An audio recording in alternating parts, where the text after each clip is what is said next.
ಕಾಳಗಿ ತಾಲೂಕಿನ ಸಾವಿರಾರು ರೈತರಿಗೆ ಇನ್ನು ಬೆಳೆ ಪರಿಹಾರ ಹಣ ಜಮೆ ಆಗಿರದೇ ಇರೋ ಹಿನ್ನೆಲೆಯಲ್ಲಿ ಕಾಳಗಿ ತಹಸೀಲ್ದಾರ್ ಕಚೇರಿ ಮುಂದೆ ರೈತ ಮುಖಂಡ ವೀರಣ್ಣ ಗಂಗಾಣಿಯವರ ನೇತೃತ್ವದಲ್ಲಿ ಪ್ರತಿಭಟನೆಯನ್ನು ಮಾಡಲಾಗಿದೆ.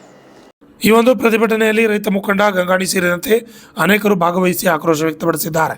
ಸಾಲ ಸೂಲ ಮಾಡಿ ಬಿತ್ತನೆ ಮಾಡಿದ ರೈತ ಅತಿವೃಷ್ಟಿಯಿಂದ ಹಾನಿ ಉಂಟಾಗಿ ಸಂಕಷ್ಟಕ್ಕೆ ಸಿಲುಕಿದ್ದಾನೆ.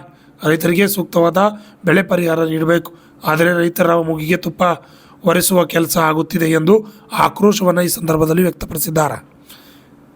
Bhimrai, RJ32 Kannada news, Kalagi. Hold ಮಾಡಿದ್ದನ್ನು ಕೂಡಲೇ ತೆರೆಯಲು ರೈತ ಸಂಘ ಆಗ್ರಹ. ಕಲಬುರಗಿ ಜಿಲ್ಲೆಯ ಅತಿವೃಷ್ಟಿ ಪರಿಹಾರಕ್ಕಾಗಿ ನೋಂದಣಿಯಾದ 4,17,000 ಜನ ರೈತರು ಮತ್ತು FID ನಂಬರ್ ಹೊಂದಿರುವ ರೈತರು 3,17,000 ಜನ ರೈತರು ಮಾತ್ರ ಇನ್ನೂ ಜಿಲ್ಲೆಯಲ್ಲಿ 1,20,12